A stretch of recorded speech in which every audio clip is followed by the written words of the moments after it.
Chapter 11. The Warband Marches.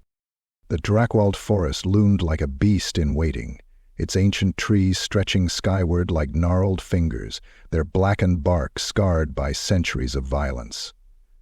The warband of Khorgar Bloodhorn moved through the undergrowth in a massive, unrelenting tide, their hoofbeats shaking the earth, their low snarls and guttural braying reverberating through the tangled expanse of twisted roots and rotting foliage.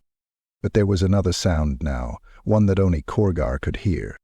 It slithered through his skull like a burrowing worm, a whisper of voices that did not belong to any mortal tongue.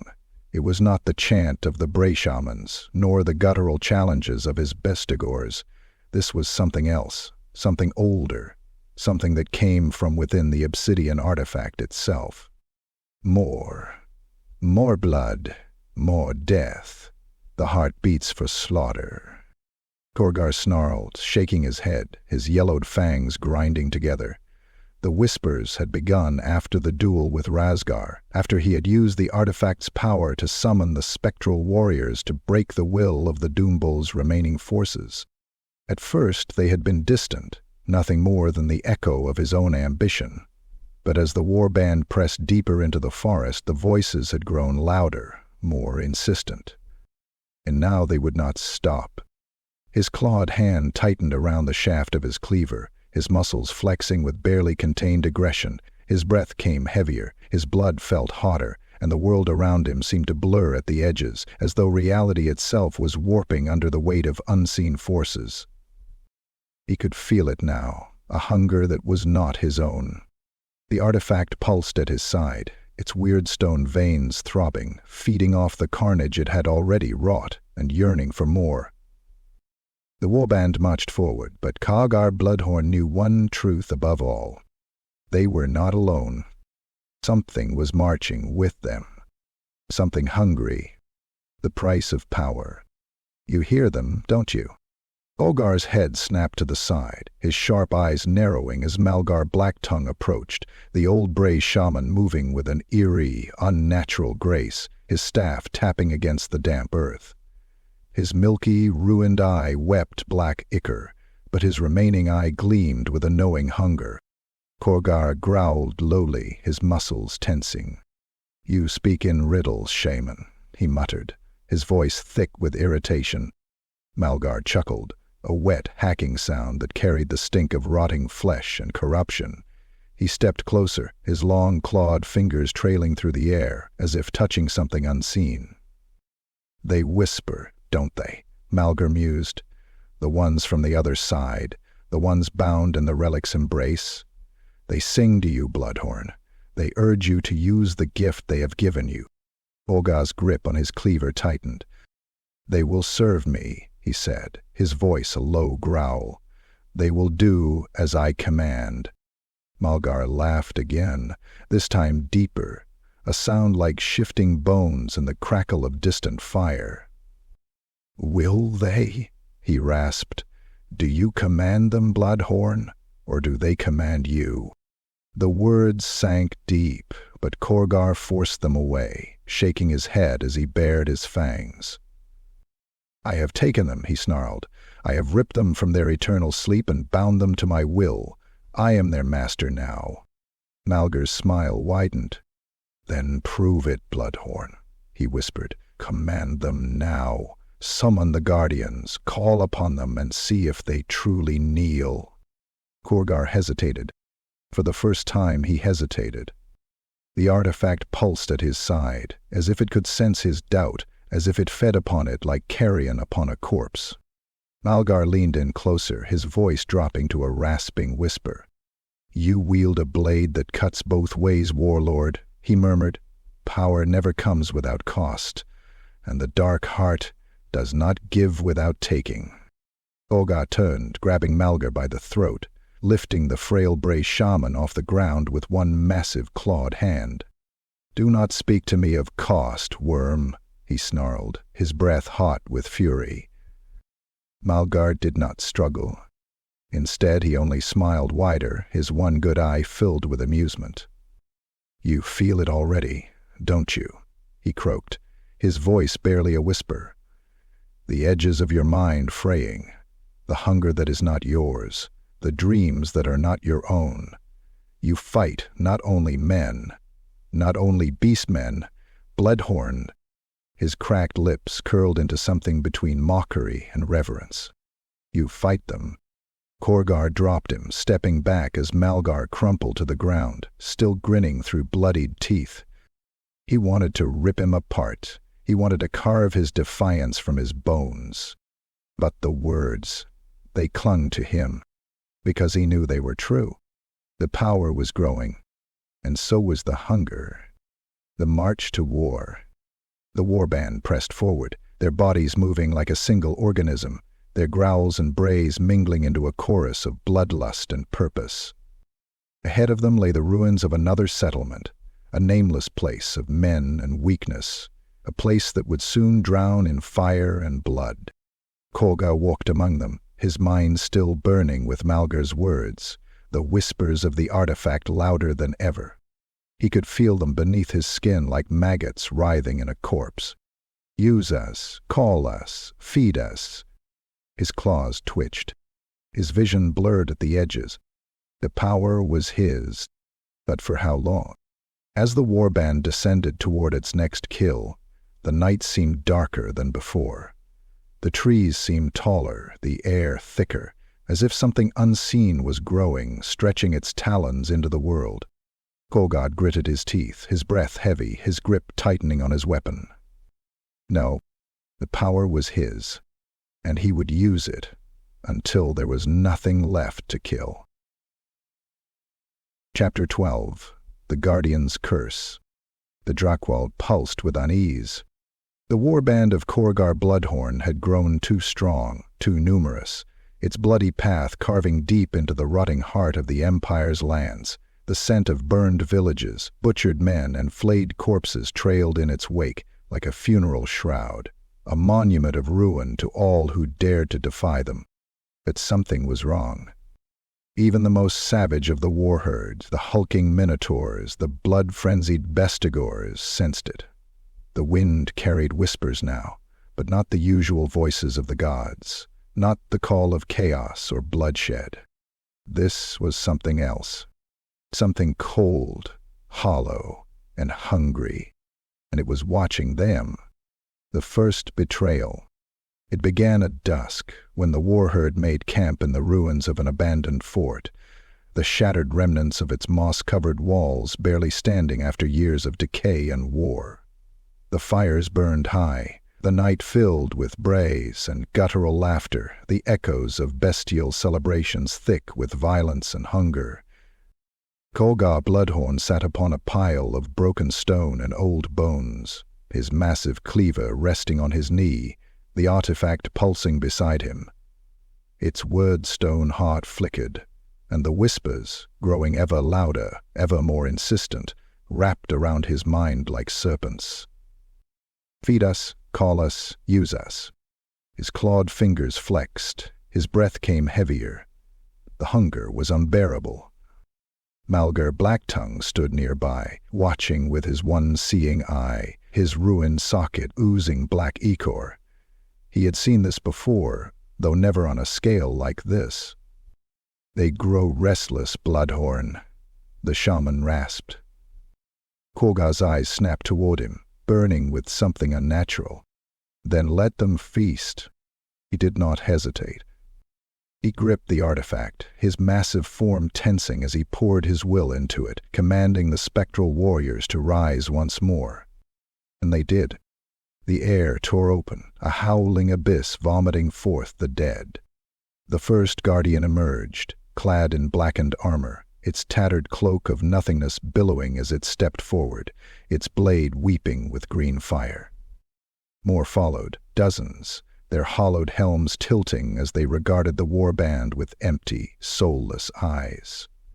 And then, without command, without reason, they turned on the beastmen. Slaughter in the dark. The first Gore barely had time to scream before the guardian's sword carved through his torso, the blade never touching flesh, yet his entire body split apart, his insides bursting into nothingness. Another roared in confusion, raising his crude axe, only to have his head lopped from his shoulders by a ghostly halberd that did not exist in this world. The warband erupted into chaos. A minotaur charged, its massive horns lowered, aiming to crush the nearest spectral warrior. The guardian did not move, did not react until at the last second it vanished in a wisp of darkness, reappearing behind the charging beast.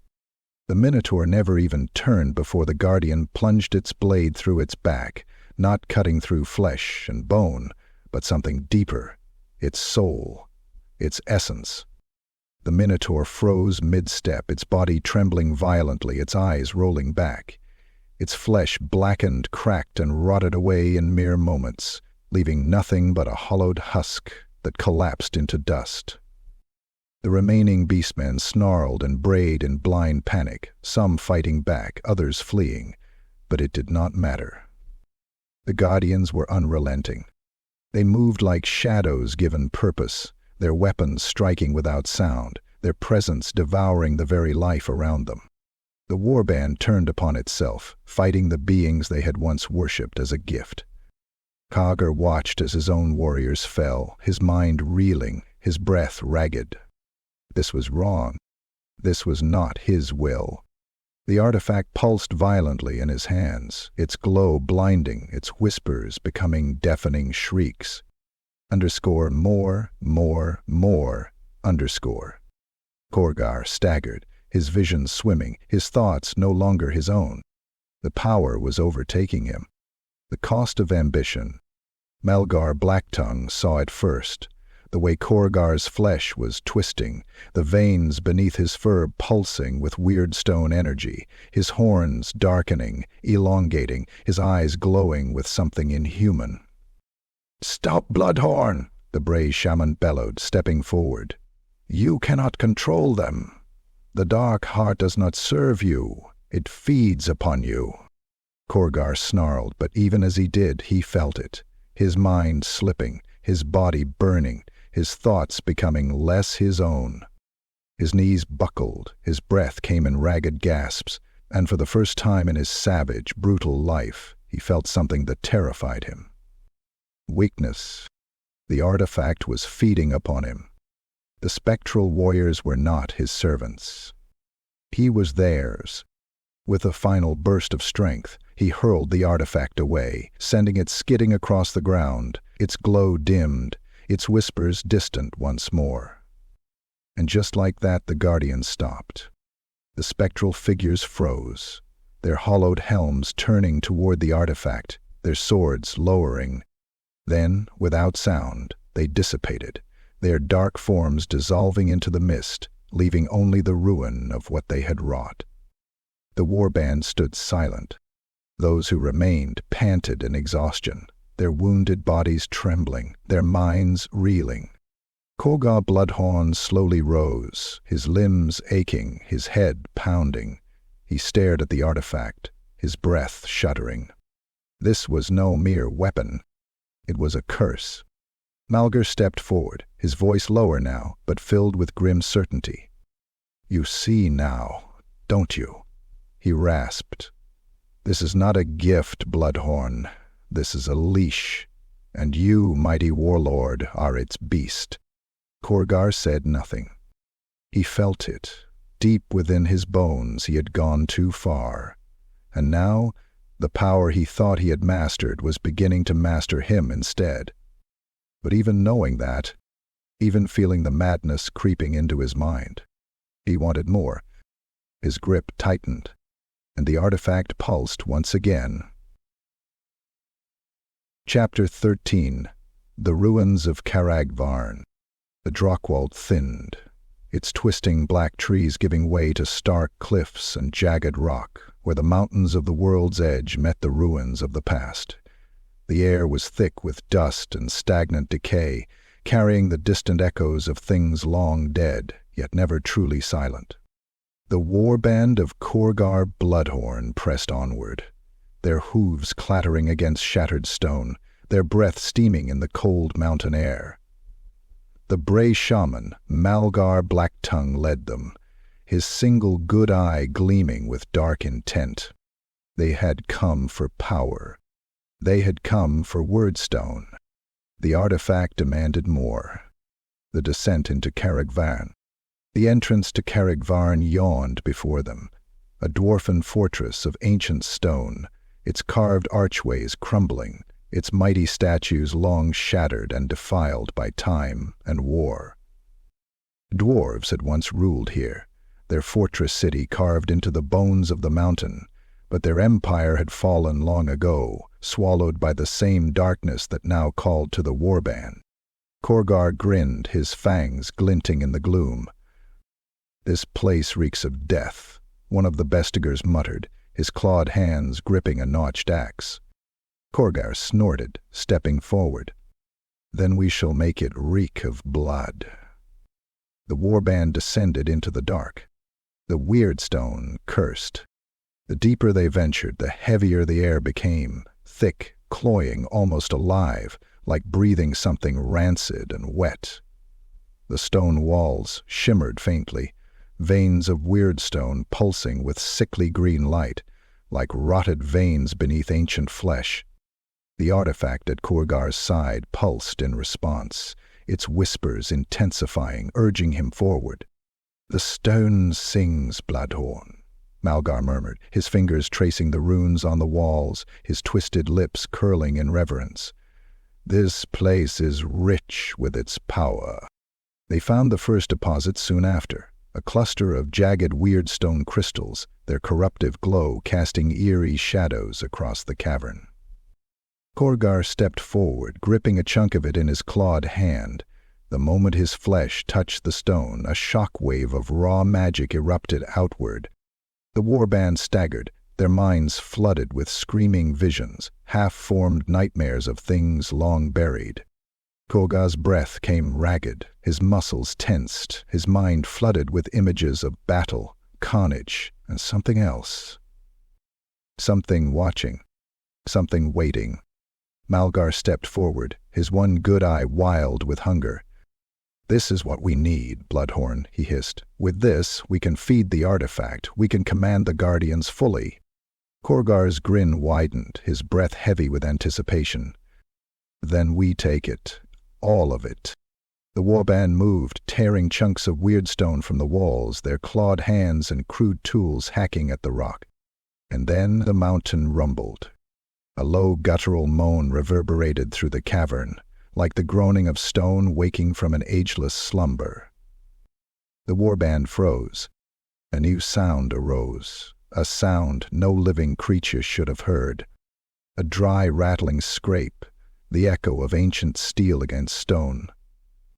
And then they saw them, the awakened ancestors.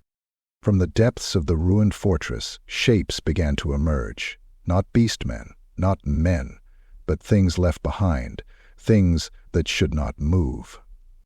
Once they had been dwarfs.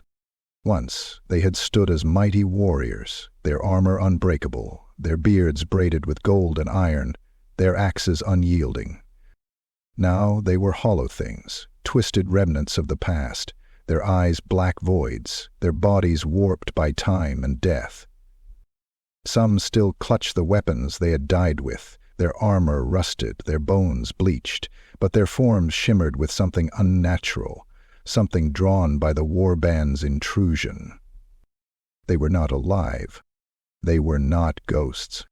They were the cursed dead, bound to the wyrdstone's corruption, guardians of a forgotten empire that refused to die. And now they had awoken. One of the beastmen snorted, stepping forward, raising his crude spear. "Ah, more ghosts," he spat. "Like the others, He never finished. The first of the dwarfen dead moved, its ancient axe flashing faster than any mortal should have wielded it. The beastman shuddered violently, his torso cleaved in two, his innards spilling onto the cold stone. The warband roared in fury, their weapons lifting as one. Khorgar grinned, raising his cleaver high. "Then we kill them again." Battle in the dark. The runes exploded into bloodshed. A bestiger swung his axe, shattering bone, only to have a rusted hammer cave in his skull, his body slumping against a pile of shattered armor. A minotaur roared, bringing its massive club crashing down. But the dwarfen specters did not break, they did not fall, they only pressed forward, their hollow eyes unflinching, their axes unyielding. Khorgar carved through them, his cleavers splitting armor, snapping ribs, but the fallen warriors did not scream. They did not die properly. "They do not break," one of the bestigers roared, his weapon clashing against ghostly steel. Malgar gritted his teeth, his clawed hand raised toward the artifact, his chanting thick with desperation. The warband was losing. Khorgar saw two minotaurs dragged down, their flesh splitting as spectral blades carved into them, their massive forms twitching, then falling still forever. More beastmen died, their weapons useless against foes that did not bleed. Khorgar snarled, turning toward Malgar. "Do it. Call them." The Bray shaman nodded, his voice rising in a howl of dark magic. The artifact pulsed, and the spectral guardians returned. Dark shapes flickered into being, their deathless blades tearing into the ancient dwarfen dead. The cavern became a maelstrom of unnatural war, the dead against the dead, the warband caught in between, steel clashing against phantom forms, the echoes of a war that had ended centuries ago now reborn in madness. Khorgar watched, his eyes wild, his breath heavy. He had found more power here, but something had changed. The artifact pulsed in his grip, and he felt it more than ever. It was not just feeding. It was awakening something deeper, something worse than even the dead. And it was watching him now, and it was waiting. Chapter 14. The Awakening of the Ancestors. The ruins of Carag Varn trembled, a hollow groan rising from the mountain's depths. Dust and loose rock cascaded from the crumbling walls, filling the cavernous tombs with a choking stench of ancient death. Khorgar Bloodhorn stood amidst the carnage, his cleaver dripping with blackened ichor, his breath ragged. Around him, the warband fought like cornered beasts, hacking at the spectral dwarfs that had risen from their stone crypts. The air swirled with malice, thick with the crackling energy of wyrdstone corruption. The artifact at Khorgar's side pulsed erratically, its glow flickering between life and death, as if something deep within Carag Varn was feeding upon its power. And then, from the darkness, the true horrors emerged. The dead do not rest. The first sign was the silence.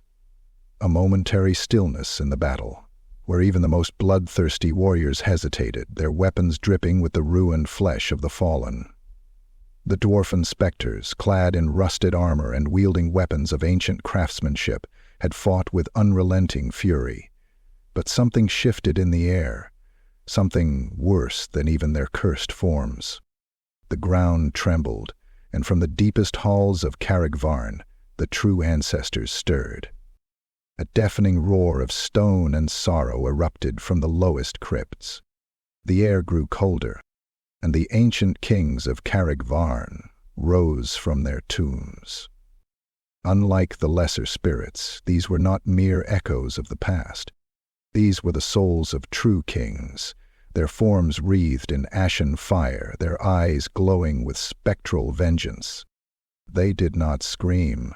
They did not snarl. They judged, and they passed sentence. One of the largest besiegers, still dripping with the gore of a slain spectre, turned toward the new arrivals.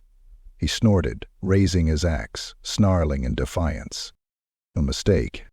One of the spectral kings lifted its warhammer, the massive weapon wreathed in ghostly flame. It moved with terrifying speed, faster than any living dwarf could have in life. The hammer fell. The bestiger did not scream. His body collapsed into dust on impact, his armor crumpling in on itself, his flesh and bones reduced to ash in a heartbeat. The warband recoiled, even the minotaurs hesitating as they saw their kin unmade, not slain in battle but utterly destroyed, as though they had never existed at all. Khorgar clenched his clawed fists, his eyes narrowing.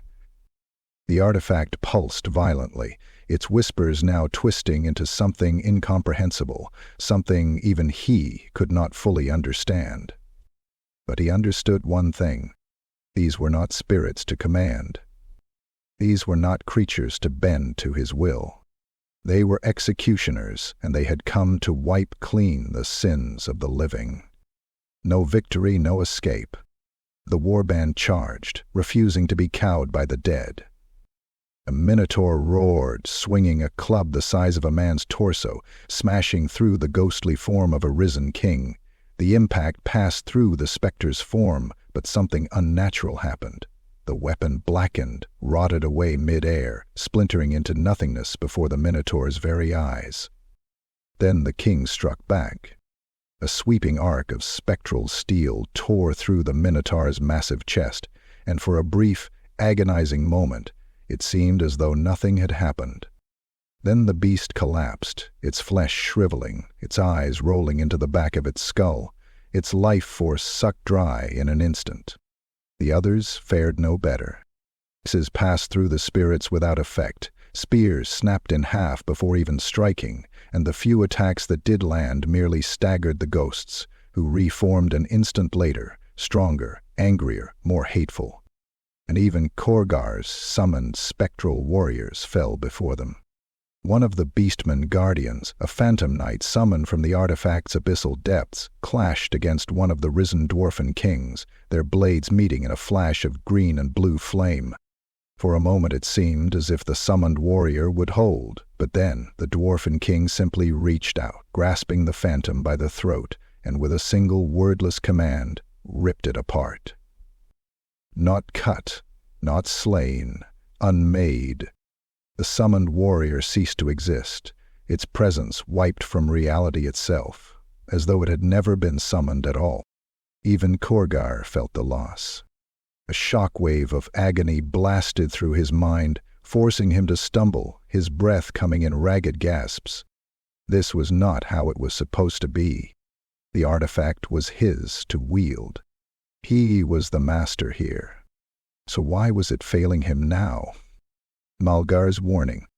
Mulgar Blacktongue grabbed Khorgar's arm, his clawed fingers digging deep into fur and flesh, his face a mask of panic and revelation. "We must leave," the shaman hissed. "This is not our war." Khorgar snarled, wrenching free. "They will bow," he bellowed. "Everything bows before me." "Not them." Malgar's voice cracked, his milky eye weeping black ichor. "This place is cursed beyond even our understanding. The wyrdstone is not power here, it is bait. It has been feeding them, Bloodhorn. We are not conquerors here, we are prey." The words struck something deep inside Khorgar, something primal and ancient. For the first time, doubt crept into his mind.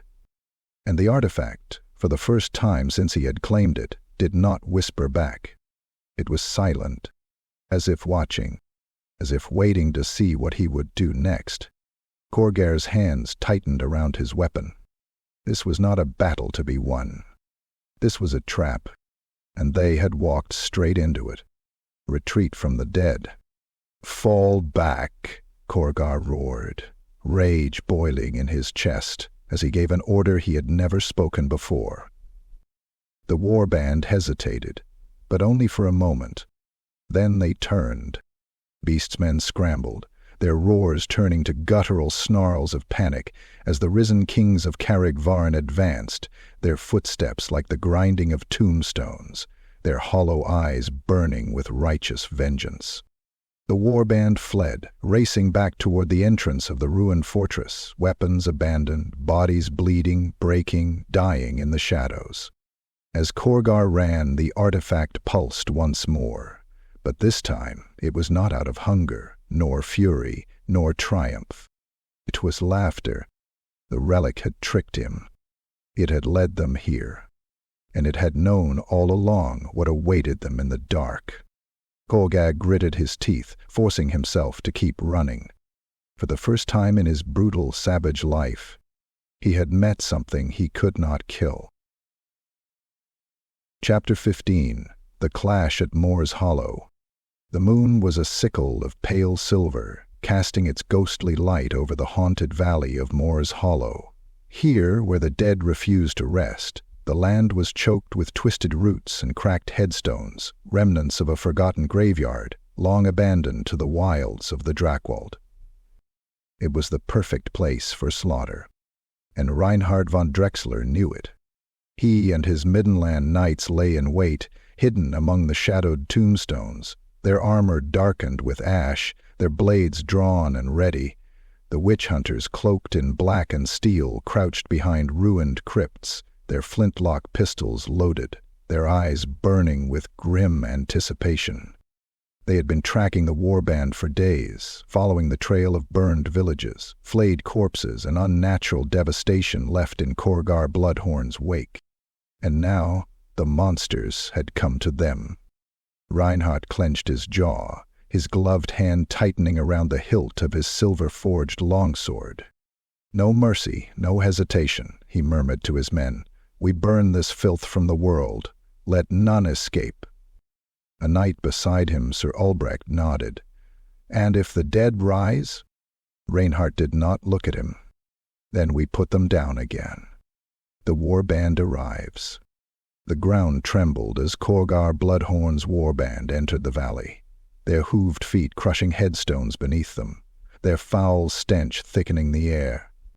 At their head, Khorgar strode forward, his massive cleaver resting against his shoulder, his eyes burning with something more than bloodlust now, something darker, deeper. Behind him, his bestiggers and minotaurs stalked forward, weapons glinting in the pale light, their snorts and guttural growls echoing through the cursed barrow. And at Khorgar's side, the artifact pulsed, its sickly green glow flickering as though it could sense something in this place, something it wanted. Malgur Blacktongue, ever the whispering serpent, stepped closer, his one good eye twitching. "This place is wrong, Bloodhorn." Khorgar grinned, his yellowed fangs glinting. "Then it will suit us well." But even as he spoke, he felt it. The air tightening, the scent of steel and men's sweat hidden beneath the rot of the dead. Then a voice rang out. "For the Empire, for Sigmar." And the trap was sprung. Steel meets flesh. The Middenland knights burst from the shadows, their war horses thundering forward, their warhammers and great swords gleaming as they smashed into the first ranks of the beastmen. The warband roared in fury, their axes rising to meet the charge, but the knights crashed through them like a tidal wave, hooves stamping ribs to pulp, blades carving through fur and muscle. A minotaur bellowed, swinging its massive club toward Reinhard himself, but the knight captain ducked low, his silvered longsword flashing. With one brutal stroke he severed the minotaur's hand at the wrist, its thick fingers still twitching as they hit the ground. The beast roared in agony, but Reinhard was already moving, his sword plunging into its throat, twisting deep. The minotaur choked, its eyes rolling back, before it collapsed in a heap of steaming gore. Gunshots flashed in the dark as witch hunters emerged from the tombs, their flintlocks roaring, their silver bullets tearing through Gore and Ungor alike. The battle was madness. The warband fought like beasts possessed, but the knights held their ground, hacking, stabbing, breaking them upon the anvil of steel and faith. And then the air grew colder. The dead joined the fray. It began with a low, echoing moan, rolling through the valley like the breath of something ancient. Then the earth split open, and the dead came forth. From the cracked tombs and forgotten crypts, skeletal warriors and restless spirits rose from their graves, their burning eyes filled with hatred, their armor still rusted with the blood of centuries past. They did not discriminate. They struck knight and beastman alike. A witch hunter turned to fire his pistol at a charging Gore, only for a spectral halberd to pierce through his chest, freezing his flesh from the inside out. A bestiger, mid-swing, found himself impaled from behind, an ancient barrow-wight's blade sprouting from his ribcage, his guts spilling onto the cold earth. The battlefield descended into true madness, a three-way massacre where no side was safe, where the living and the dead clashed in a storm of steel and sorcery. Even Khorgar felt it, the artifact at his side burning hotter, as though it knew these spirits, had called them forth just as it had the spectral warriors before. But these things were different. They were not his to command. They were older, stronger, bound to something even darker than the artifact itself. And they wanted vengeance. The collapse of the hollow. The ground shook violently as the spectral warriors pushed back against the living, their weapons cutting through flesh and armor alike. Khorgar roared in fury, his cleaver smashing through one of the skeletal kings, shattering its ribcage into dust. But more took its place. Reinhardt saw it too, the endless tide of death that could not be cut down, could not be broken, could not be stopped. He turned to his men, his voice booming over the chaos. "Fall back. Retreat to the ridge." The knights hesitated, but only for a moment. They had wounded the warband, they had made them bleed, but this was no fight they could win. One by one they broke away, hacking their way through beastman and corpse alike, retreating toward the valley's edge. Khorgar watched them go, his muscles burning with rage, his eyes wild. But then the whispers came again, louder, stronger, and now they were laughing. "You cannot control us. You never could." The artifact burned against his side, and Khorgar felt a terrible truth claw its way into his mind. He had thought he had found power, but it had found him, and now it was using him. Malgar grabbed his arm, pulling him back toward the retreating warband. "Bloodhorn, we must go. The dead will not stop." Khorgar snarled, his eyes flashing, his fury still boiling in his veins. But even he knew the truth now. This was not his fight anymore. This was something worse. And the artifact had led him here on purpose. With a final, furious roar, Khorgar turned and fled with his warband, leaving the dead to claim the hollow once more. As they vanished into the blackness of the trees, the laughter from the artifact did not stop. It only grew louder. Chapter 16. The Witch Hunter's Revelation. The flames burned low in the ruined monastery of St. Eustace, the old stones cracked and blackened by war and time. Once a place of Sigmar's light, it now served as a place of secrecy, of hushed voices and dangerous knowledge. Reinhard von Drexler stood at the edge of the firelight, his gauntleted hands resting on the pommel of his longsword, his mind still reeling from the horrors of Moor's Hollow. The ghosts, the beastmen, the artifact, it had all gone beyond anything he had ever faced before. He was a witch hunter, sworn to root out heresy, to burn chaos from the land. But what he had seen, this was not chaos. This was something else. Something older. "You've seen them, haven't you?" The voice belonged to Brother Alric, a former priest of Sigmar, now excommunicated, his name stricken from the records. He was a gaunt, hollow-eyed man, draped in tattered robes, the smell of old ink and parchment clinging to him. Before him, laid out across a rotting wooden table, were forbidden texts, tomes marked with warning sigils, their pages yellowed and brittle with age. Reinhardt's eyes narrowed. "I have seen what should not be, Alric," he said, "and I will have the truth." The heretic priest sighed, running a bony hand over the open pages, his fingers shaking slightly. "The relic you seek is no mere artifact of chaos, Captain," he murmured. "It is far older, older than the Empire, older than even the dwarves who once ruled Carag Varn." Reinhardt frowned. "Then what is it?" Alric licked his cracked lips, his voice barely above a whisper. "Alone. The forbidden history." Reinhardt's hand instinctively gripped his sword tighter. Alric nodded toward one of the open tomes, its pages etched with symbols that made the mind itch. their meaning twisting and shifting like shadows in candlelight. Long before the old world as we know it, before the Empire, before the elves, before even the dwarves carved their first holes, there was another civilization. Reinhardt's jaw tightened. Nonsense. The old ones shaped the world, the first races came from them. There was nothing before. Ulrich gave a wretched chuckle. That is what the temples and cathedrals would have you believe, Captain, but the truth is, buried. Just like the artifact, just like Carag Varn, just like the dead. He tapped the tome with a gnarled finger. The dwarfs found something when they dug deep into the mountains. Not gold, not iron, not gems. They found ruins. And within those ruins, they found remnants of something else. Something no race should have touched. Reinhardt's breath was cold in his chest. What did they find? Ulrich's milky eyes met his, filled with both terror and reverence. They found the Dark Heart. The name made the firelight flicker, the air itself growing colder, as though the very utterance of it carried weight.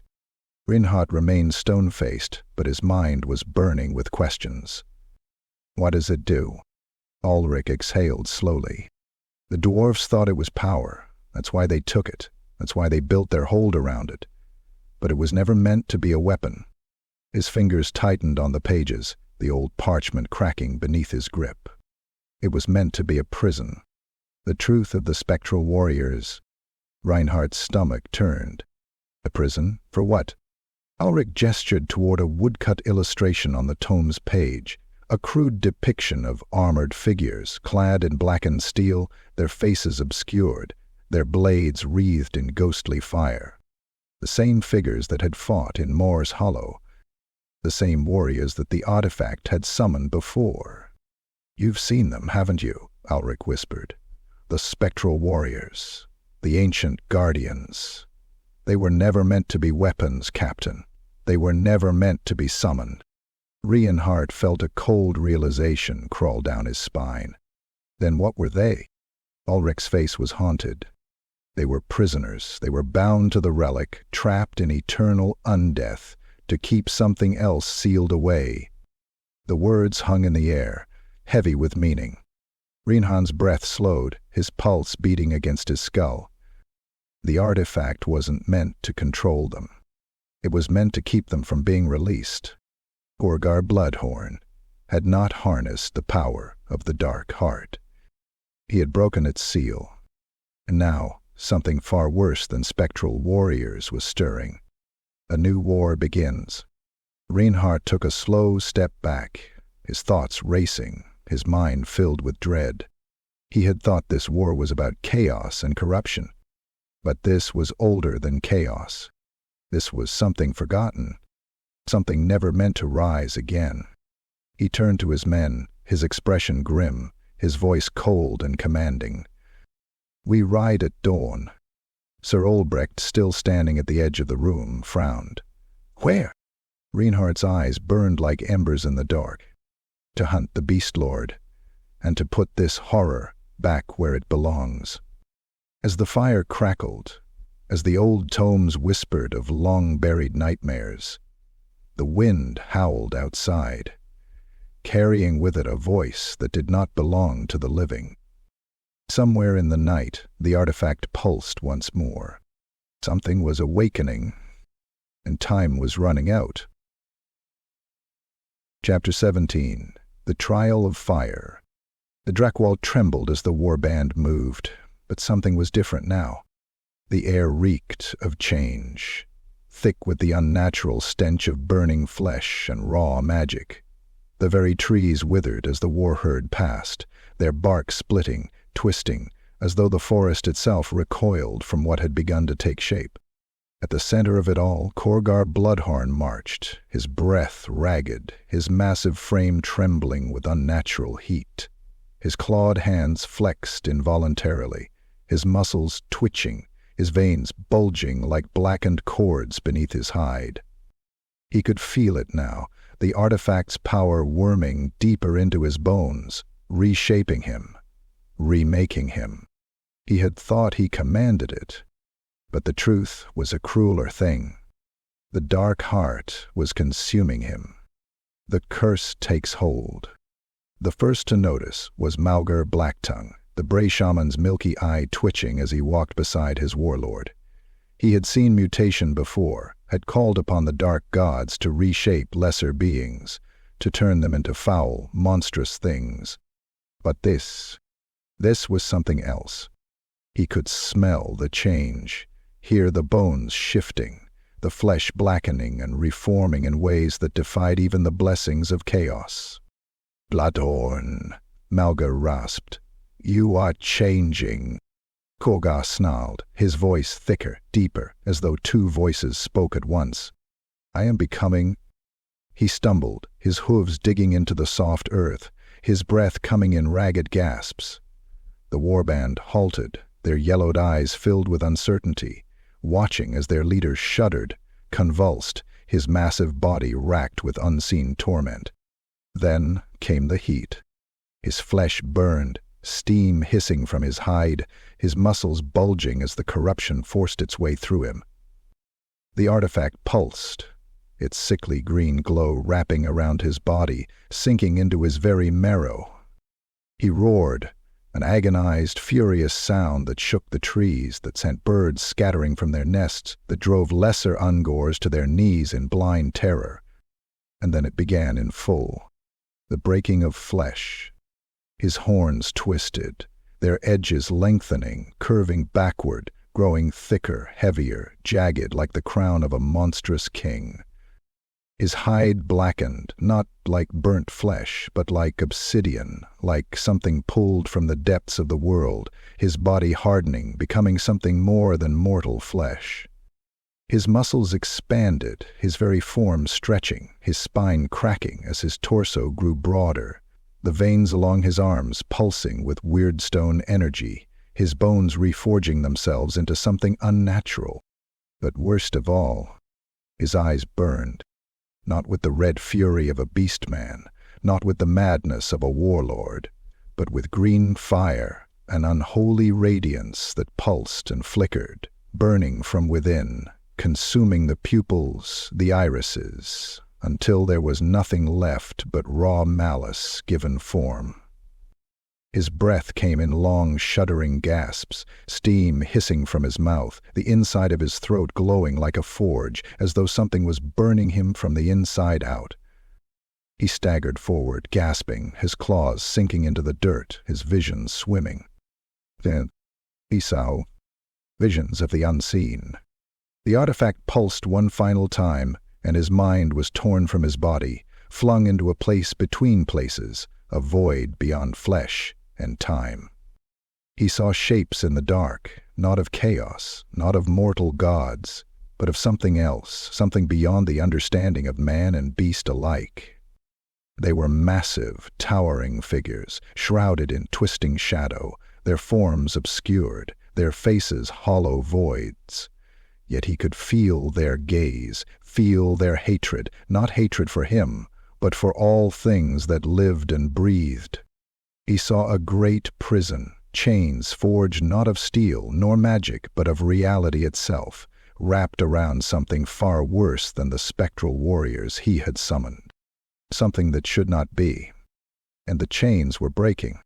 He heard whispers, louder than before, a choir of malice singing into the abyss of his soul. "You are the key. You are the vessel. The gods cannot hold us. We are coming." Khorgar screamed, not in fear but in rage, in defiance, in the only way a warlord of his kind knew how. The vision shattered, and he was back in his body, back in the Drakwald, back with the Warherd, who were now watching him in something between awe and terror. Reborn in the dark heart's image. Khorgar rose to his full height, his breath coming in heavy, slow bursts, his new form casting a terrible shadow in the firelight. He was taller now, his presence heavier, his body thrumming with raw power, the corruption of the artifact fully entwined with his flesh. Khorgar stepped forward, his head tilted, his face unreadable. "Bloodhorn, you are changed." Khorgar slowly tilted his head, looking down at his own clawed hands, flexing them, feeling the unfathomable strength coursing through his being. The whispers were silent now. They had no need to speak. They had already taken root. He turned his burning green gaze upon the Warherd, his voice a slow, deep growl, layered with something inhuman, something not of this world. "I am moored." His warband fell to their knees, their heads bowed, their bestial minds overwhelmed by the sheer force of his presence. Khorgar did not bow. He merely watched, a knowing smirk playing across his cracked lips. For he alone knew the truth. Khorgar Bloodhorn was no longer simply a warlord. He was becoming something far worse. And the true masters of the dark heart were not finished with him yet. Chapter 18. The Forest Devours. The Drakwald was alive, not in the way of wind through leaves or creatures lurking in the undergrowth, but with rage, with hate, with hunger. Something had awoken, and it wanted revenge. Khorgar Bloodhorn stood among his Warherd, his new form towering, his burning green eyes casting unnatural shadows across the clearing. He could still feel the artifact throbbing within his flesh, its power now part of him, woven into his bones and marrow. But the forest had felt it too. It had sensed the corruption, the unnatural twisting of reality, and it would not allow such abominations to exist within its ancient depths. The first sign came with the wind, a slow, unnatural howl rippling through the canopy above, the trees creaking and groaning, their twisted branches moving without breeze, as if they were listening. Then came the whispers, not from the artifact, not from the spectral warriors, but from the forest itself. They slithered through the rotting undergrowth, weaving through the branches, carried in the breeze that should not have existed. "You do not belong here. You are an abomination. This is our land." The trees moved first. The wrath of the Drakwald. The Bestigar, still drinking from a freshly slaughtered human skull, barely had time to snarl in confusion before a massive root shot up from the ground, wrapping around his leg like a coiling snake. His eyes widened in fury, his axe swinging down, but before the blade could strike, the root tightened, crushing his femur, shattering bone and muscle in a sickening crunch. He howled in agony, his body dragged backward, the roots pulling him into the earth itself. His clawed fingers scraped against the dirt, his screams growing distant as he was swallowed whole, his last sounds drowned beneath the creaking of roots and snapping branches. Another Gur turned, his nostrils flaring. "Witchcraft," he bellowed, but before he could finish, the tree behind him came alive. Its twisted bark split open, revealing a jagged, fanged maw, black sap dripping like venom.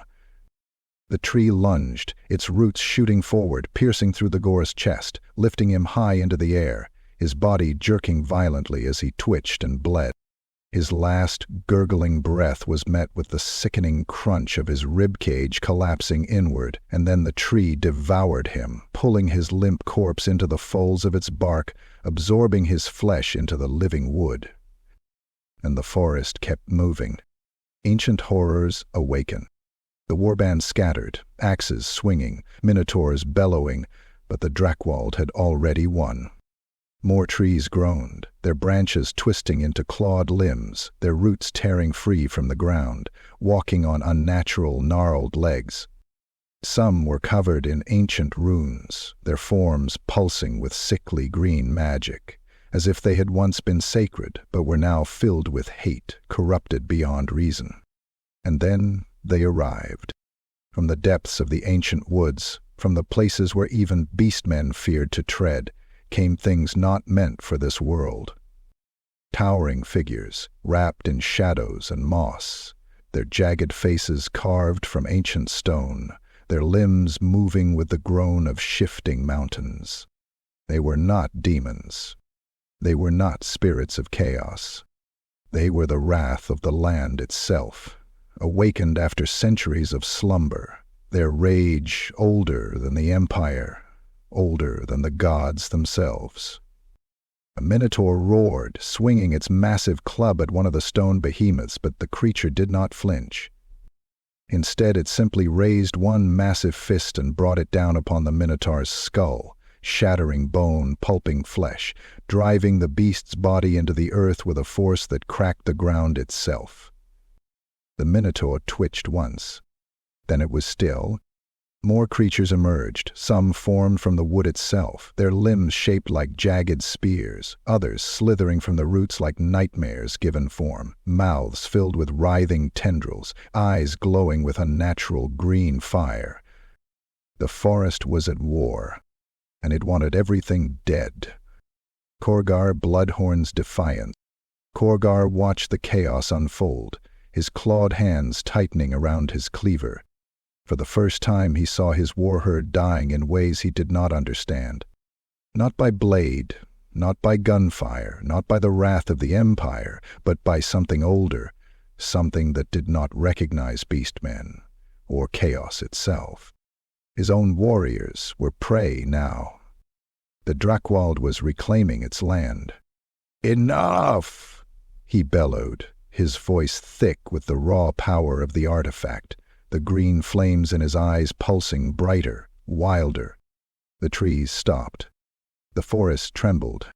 The creatures turned, their empty, glowing eyes locking onto him, recognizing the power that should not be. Khorgar raised the artifact, and the ground split beneath him, a shockwave of wyrdstone energy exploding outward, sending splintered trees flying, forcing the ancient horrors to hesitate. "You will not take what is mine." For a brief, impossible moment, the Drakwald hesitated. Then the whispers returned. Not from the artifact, but from the forest itself. "You are not the master here.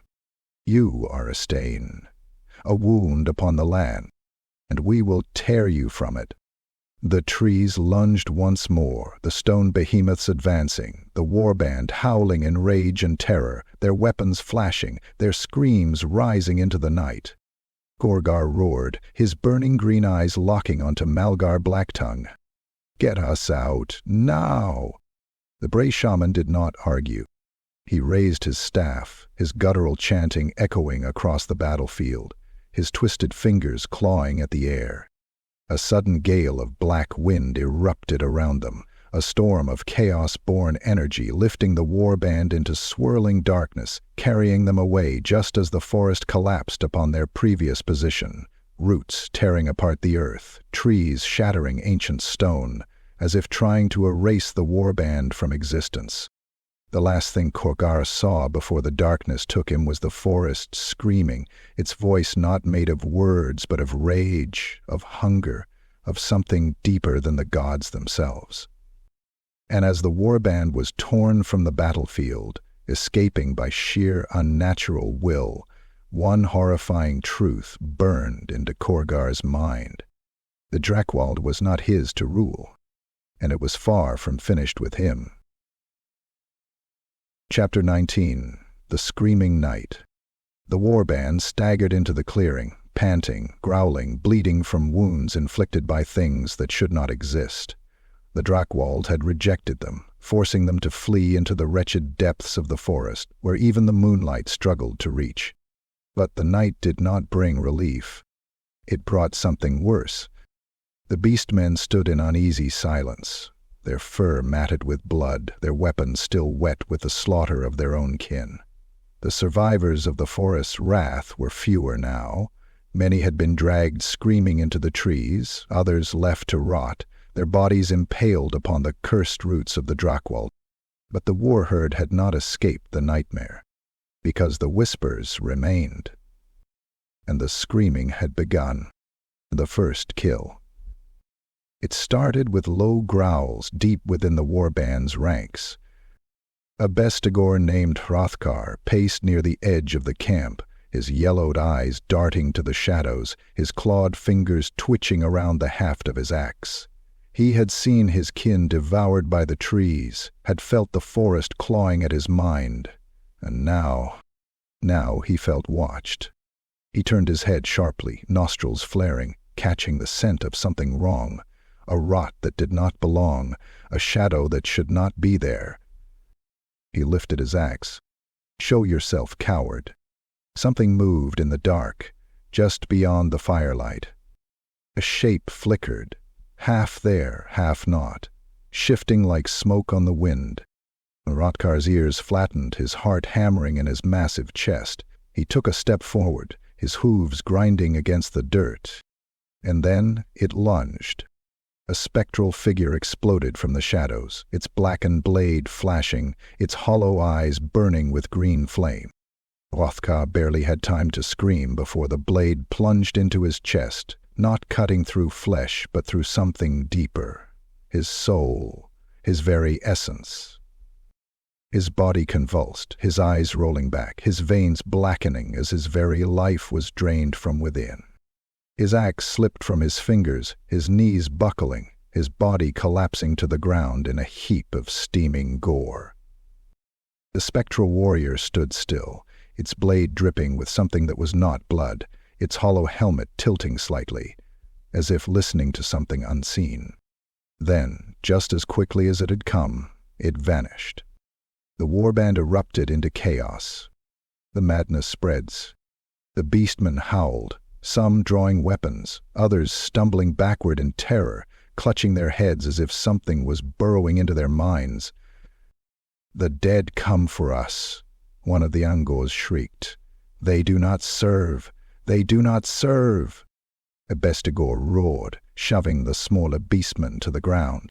"You bleat like a wretched manling. We kill them like any other enemy." But even as he spoke, a shadow flickered past him, too fast to see, too wrong to follow. His breath hitched, his horned head whipping around, searching for something that wasn't there. Then another scream tore through the camp.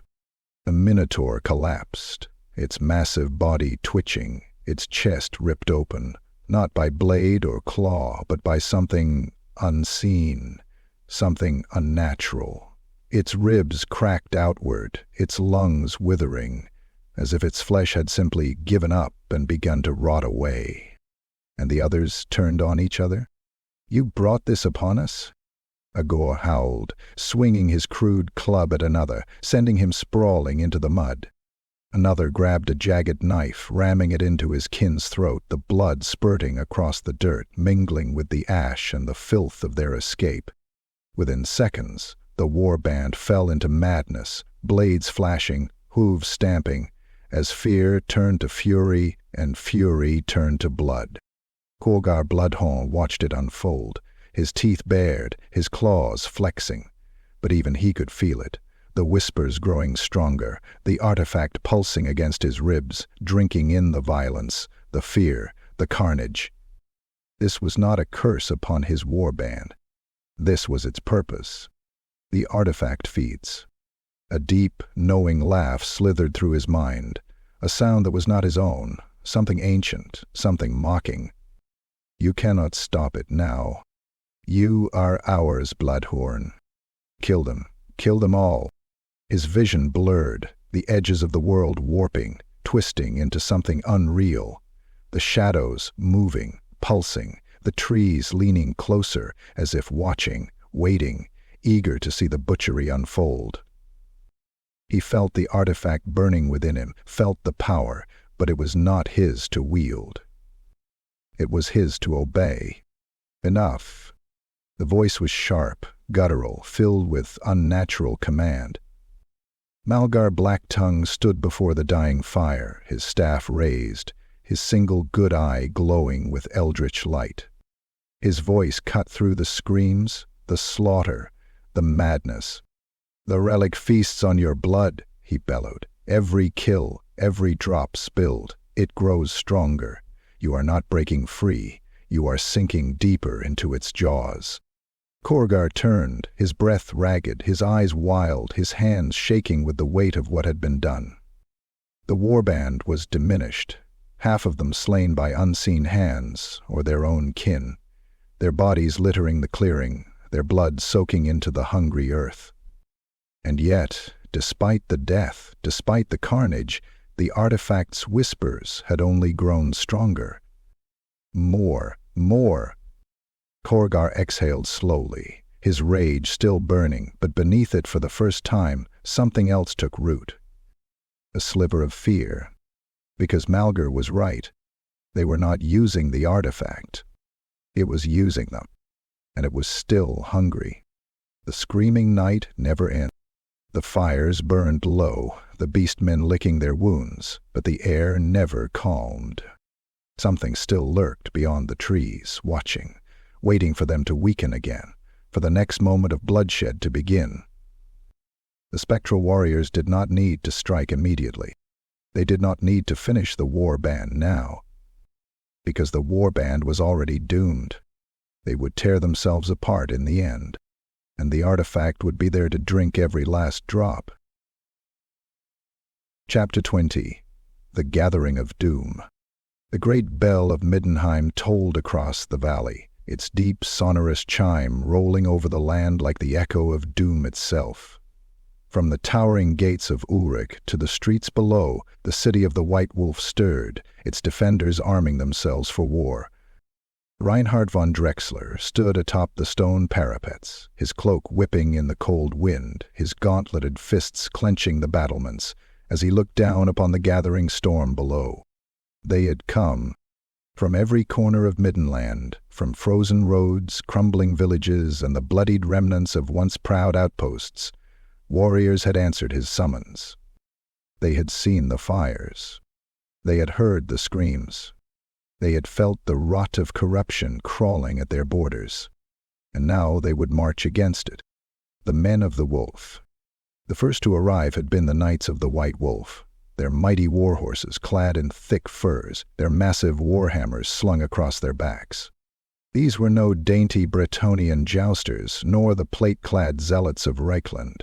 These were warriors born for the north, clad in wolf pelts and hardened by brutal winters, their faces lined with the scars of endless war. At their head rode Grandmaster Wolfram von Hellborg, his mane of gray hair whipping in the wind, his massive hammer resting across his saddle, its runes of Ulrich glowing faintly in the morning frost. He did not ask questions. He had seen the truth at Ma's Hollow. "We will burn the beast filth from our lands, von Drexler," he growled, "or we will die drowning in their gore. Either way, the work of Ulrich will be done." Reinhard nodded. "Then let us see it finished." The steel of the South. Next came the mercenaries, soldiers of fortune, bounty hunters, and ragged killers from all across the Empire and beyond. The Karaberg great swords marched with discipline, their red tunics stained from past wars, their two-handed blades polished for slaughter. These were veterans, men who had fought in the civil wars of the Empire, who had held the line at Helfen against the dead, who had butchered greenskins at the foot of Blackfire Pass. They were paid in gold, but they had a taste for vengeance as well. Among them, the Altdorf Free Companies swaggered into the city, their patched armor dented, their scars fresh, their eyes filled with greed, fury, or both. They had no lords, no faith but their own, but they would fight, so long as coin was plenty and the enemy bled when cut. Reinhard watched them assemble in the lower districts, loading their wagons with gunpowder, steel, and crude laughter, their captains shouting over the noise of marching boots and rattling sabers. Their loyalty was worthless, but their swords were not. The Templars of Sigmar. Then came the Zealots. The warrior priests of Sigmar, clad in mail and scripture, their war hammers gleaming with the light of the god they served, their voices boomed over the city, chanting prayers of fire and wrath, their battle hymns filling the streets with righteous fury. Behind them, the Templars of the Fiery Heart, paladins of Sigmar's most fanatical order, stood in perfect formation, their tabards still stained from the purging of Sylvania, their faces cold and unyielding. The High Chaplain, Ulrich von Faulkner, stepped forward, his scarred face framed by a hood of gold-stitched cloth, his hammer etched with holy runes that glowed faintly in the dim light. "This Warherd is beyond redemption, Captain," he said, his voice like iron. "This beast-lord, Bloodhorn, he is no mere warlord. He is a herald of ruin. We must destroy him before his corruption spreads beyond these cursed woods." Reinhard nodded. "It will not leave the Drakwald alive?" The priest's gray eyes darkened. "Nor should you expect to. A host of wrath." As the final banners rose, the force stood assembled. 3,000 strong. Knights, mercenaries, witch-hunters, Templars, and conscripted soldiers, all bearing the wolf of Middenland or the hammer of Sigmar, all marching toward the same bloody fate. At the head of it all, Reinhard von Drexler stood with his commanders, his black coat fluttering in the wind, his pistol freshly loaded, his silver-forged longsword glinting in the pale light. He turned to his men, his voice carrying over the assembled army. "We march into damnation," he bellowed. "We march against beasts, against monsters, against the cursed and the unnatural." The ranks stood silent, watching, waiting. "We do not march for glory. We do not march for gold. We march because we must." His hand tightened around his sword's hilt. "The beast-lord's head will fall. The relic will be destroyed.